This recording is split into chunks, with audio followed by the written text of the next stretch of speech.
Good morning. So we've been laying the foundation for spiritual community through exploring spiritual laws the past few months. And we've explored the law of love and how it takes the form of acceptance, the law of faith and how we are spiritual catalysts. And today I want to talk about the law of circulation and generosity.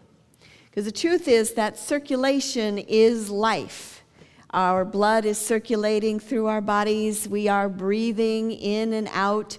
The planets revolve around the sun, the moon around the earth, and there's this circulation that is happening, this dance that is happening in nature and in the universe. The trees and other plants, in a sense, inhale CO2 and exhale oxygen, while we humans and animals do the opposite, and we literally couldn't survive without the trees. So there's this dance of circulation that's taking place all around us, and we emulate nature.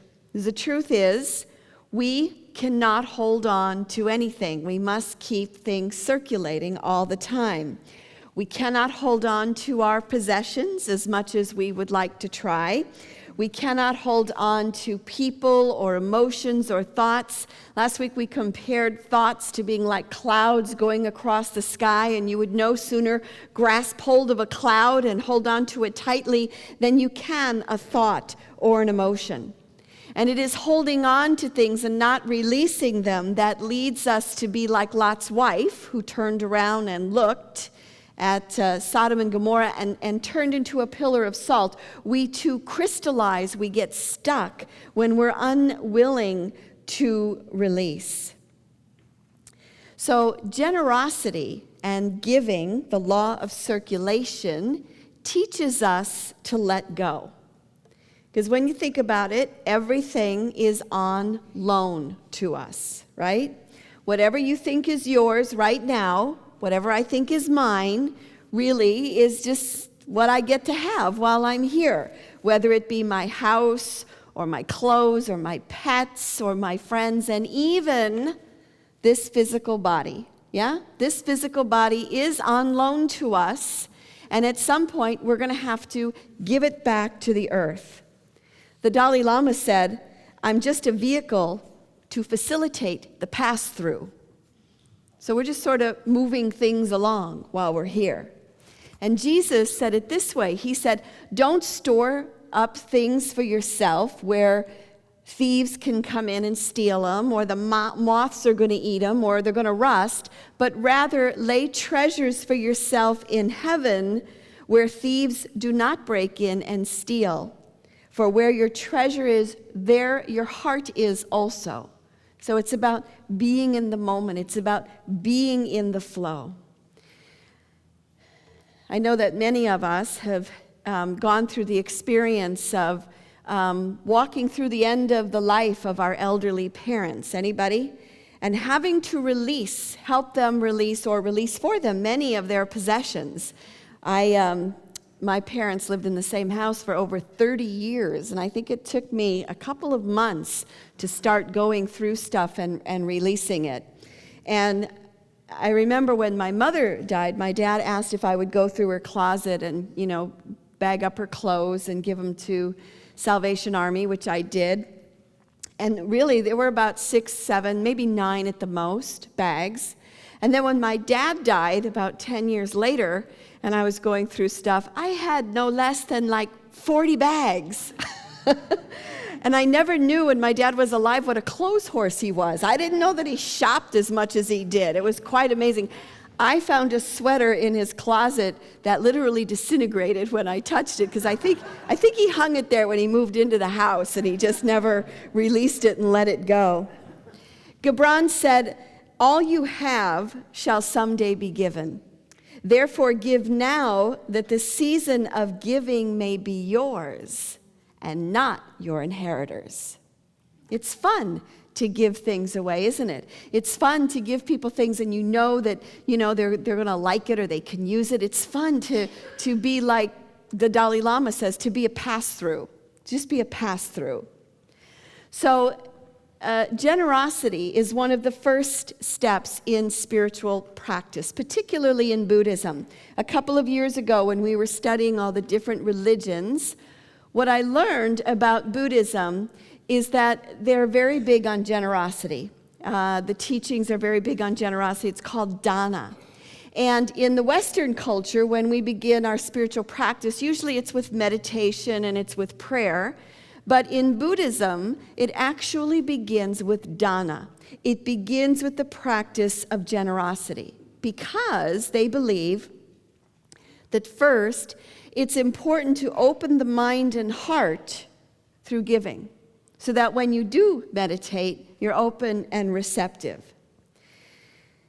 The Buddhists say that there are a number of stages in giving, and the first stage is initiatory. Now, initiatory giving is basically, it's somebody's birthday, so you have to buy them a gift.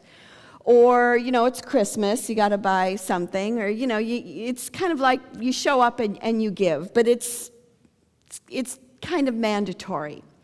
The second stage of giving is called kindly giving. And kindly giving is when I give you something that I really want for myself or that I really like a lot. And Oprah was a master at this. Remember her Christmas show when she would give away her favorite things to the audience? So kindly giving is when you really love something and then you give that away. The first stage is more like recycling. It's more like, I've got this around, so I think I'll give that away. But the second stage is giving what you would like to receive. The truth is, when you think about it, the law of giving and receiving is a bit counterintuitive because it asks, what do you lack? What do you lack? Because whatever it is you lack, that is what we need to give to. So it's backwards. It feels backwards, right? So if one is needing more time, then one gives time through meditating, through volunteering. If one needs more love or friends, what do we need to give? More love, be a friend, right? Same thing when we need money, we give money. Jesus said, give and it will be given, heaped down, pressed together, shaken over, will be poured into your lap. For the measure that you give is the measure that you receive. The third stage of generosity is called spontaneous. Spontaneous is close to enlightenment, where one just gives without thinking. I was watching a TED Talk yesterday, and the speaker's name eludes me at the moment, but he was talking about generosity. He's a fundraiser for, particularly for third world countries and helping them get businesses started. And he said that, because he does fundraising, he thought he would look at this idea of generosity, and he decided that for 30 days, he was going to say yes anytime anybody asked him for anything, particularly money. Now, he lived in New York, so he was hit on a lot by street people, and he said, all right, for 30 days, I will say yes, and he did. And that included if someone called up, some charity called up and said, we need a donation, he said, okay, yes. And he said by the end of the 30 days, he said it was funny because word got out. By that last day, people were hitting him up big time for all kinds of money because they knew it was the end of the 30 days. And he said that during that 30-day period, he felt generous. He just said, I felt like the most generous being on the planet. Now, he didn't say whether he continued that or not. The Buddhists have a story about a monk. And the monk was in this phase of spontaneous giving, and he had a loaf of bread, and somehow he got a precious gem. And he was meditating, and he ran across a beggar, and the beggar said, sir, I'm starving. Could you please give me something to eat? So the monk took out the bread, and rather than breaking off a piece, he said, here, take the whole thing. And the beggar's like, oh, no, you're too generous. He says, no, take it. But then the beggar saw the gem. And so he left with the bread. The monk sits and meditates again, and he starts to hear something, and he opens his eyes, and the beggar is back. And the beggar says, the truth is, if you gave me that precious gem, it would put an end to my life circumstance. I would be in fine condition. So can I have the gem? And the monk said, sure. And he gives him the gem. And the guy starts to give him back the bread. And he says, no, keep the bread too. So the guy leaves. He's got the gem. He's got the bread. The monk goes back to meditating. Again, he hears a sound. He opens his eyes, and the beggar is there. And he says, I don't have anything left to give you. And he said, yes, you do. I want you to teach me who you are and how you live the way you do. Because we don't need the bread and the gem. I want you to teach me how to be in this flow of spontaneous giving.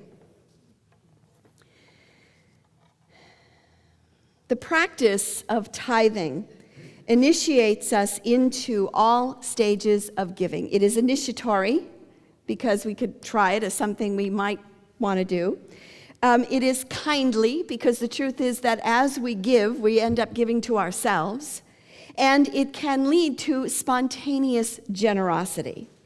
Now, the definition of a tithe is that we give 10%, the first 10% of our income to God. Now, the idea behind it, I was not raised tithing at all. I never even heard of it until ministerial school. I always thought it was a way for a church to get money. But, okay. So the definition of a tithe is that we give 10% to Spirit. We give it to God.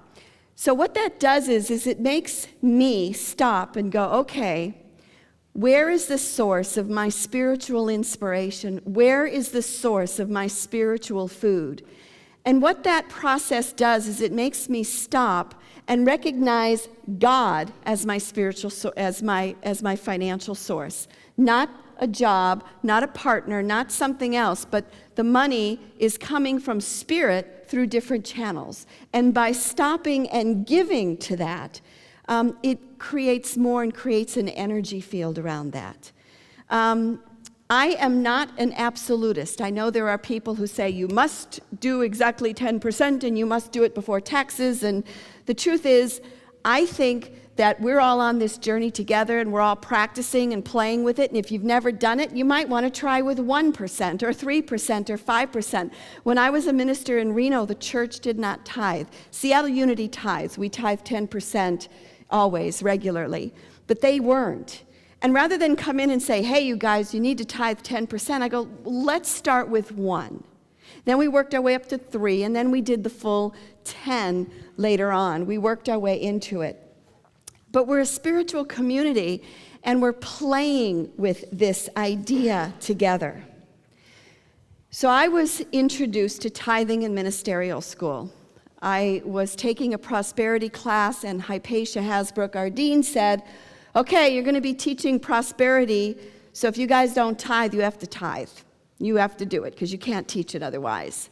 That's what I really loved about ministerial school. It was very experiential. We didn't talk about praying, we prayed. We didn't talk about tithing, we tithed. We had to do all these things that we brought them into practical use. Now, she said, all you have to do it is for the length of this course, which is 10 weeks, and I'll tell you what, I want you to keep track of everything, and if you don't come out ahead of it at the end, then I personally will write you a check and give you your money back. And Stretton Smith was in our class, and he started the 4T program, actually, based on Hypatia's class. So the cool thing about being in ministerial school is we were a small community. There were about 30 or 40 of us in class. Our mailboxes were at the school, and every time I went to not every time, but when I'd go to my mailbox, there'd be money in there. $20, 10, sometimes 100. And then I got to take that money and go, okay, where or who provided my spiritual inspiration? And then I'd go, cool. So then I'd start putting the money in somebody else's box. And it was really fun because the money just started, moving around us. And since then, I have been tithing ever since. Now, what I didn't expect was that tithing actually taught me as much about receiving as giving. I was chronically underpaid, I think, most of my life. I was, and I'm going to show you how old I am. So I worked for a law firm, a real estate law firm back in the 70s when computers were new. And I was the only one trained on the computer. In fact, it was called a Videc. And it was this big, giant machine, and it could do 60 pages at a time, which was like miraculous. And so I worked for this law firm that had about 8 or 10 lawyers, and all they did was real estate law for big shopping centers. So there was a lot of money that was coming through this place. And where all the secretaries used to do the mortgages, now I did them. Because all we had to do on the computer, of course, is change the name, change the date, change the legal description, put a little thing here and there, and boom, it was done in like 1 or 2 hours instead of a whole day. Well, what happened is I ended up doing all the mortgages for all the attorneys, and I was receiving the least amount of pay of anyone else in the office. So this went on for about a year, and finally I went, I think I don't want to do this anymore. And I found yoga, and I wanted to go live in an ashram. So I went into my boss, and I said, I just need to let you know I'm giving you my 2 weeks' notice, and I'm quitting. And he said, you can't quit. And I said, well, yes, I can. I'm quitting. I'm giving you my notice. And he goes, but you can't quit. And I go, well, I quit. And he said, I will double your pay right now. And I said, no, I'm quitting. And he goes, I will triple your pay right now.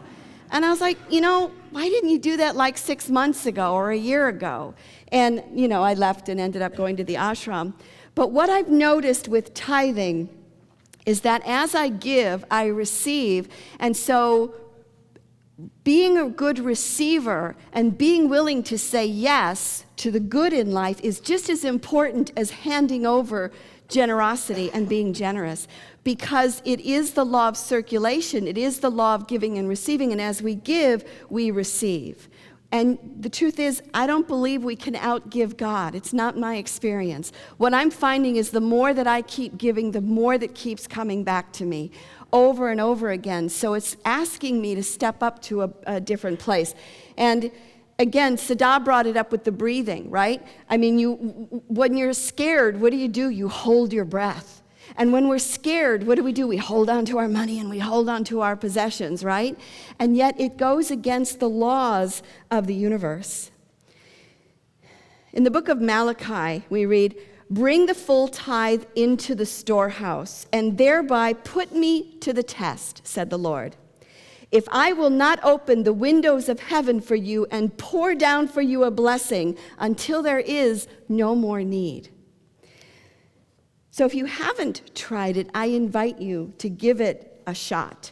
And with Barbara's class, with the 4 spiritual laws of prosperity starting, what it does is it gives you a support group to try it, because it's scary.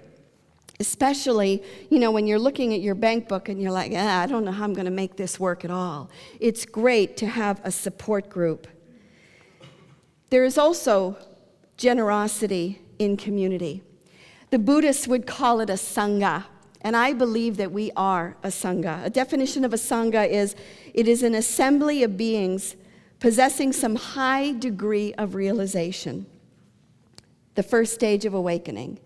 And I believe that when we come together in worship, we come together and practice these laws, whether it be love or circulation or faith. When we come together, we create a sangha.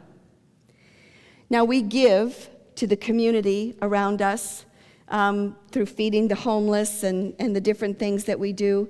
But I think we also give generously through love. Gibran said, you give little when you give of your possessions.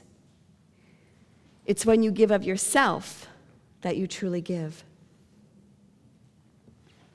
I was at regional meetings 2 weeks ago. Regional meetings are when all the ministers, licensed teachers, board members, lay people get together from the Northwest region, which is Alaska, Utah, Oregon, Idaho, and Washington. We get together and we meet and we have classes and things. And the whole time I was there, one person after another came up to me and said, I hear that Seattle Unity is an amazing place. People from Salem, Oregon, people from all over would come up to me and say, can I have dinner with you and talk with you about Seattle Unity? Because I've just heard that it's like a most amazing, welcoming community. And I want to hear what's going on there and who you are. And so what I want to say is that we come here, and maybe we're only here on Sunday together. Maybe you're only here for an hour and a half or an hour. The truth is that when we come together in this energetic field, it isn't just that we get fed and we get to feed others, but this energy is like a generator that is created that goes out not just to South Lake Union, but it goes out to the Northwest region. It goes out farther than this, so much so that people one after another would come up to me and ask me and say, "What's going on at Seattle? I hear it's amazing." During this week, we had a man come and sit in the sanctuary who wanted to talk with me, and he was from England, and he was an author who was writing a book about Kurt Cobain, whose memorial service was here back in the 90s. And he said he wanted to be here, and he wanted to feel the building. He wanted to feel the space so that when he went to write about it, he would be able to do it firsthand.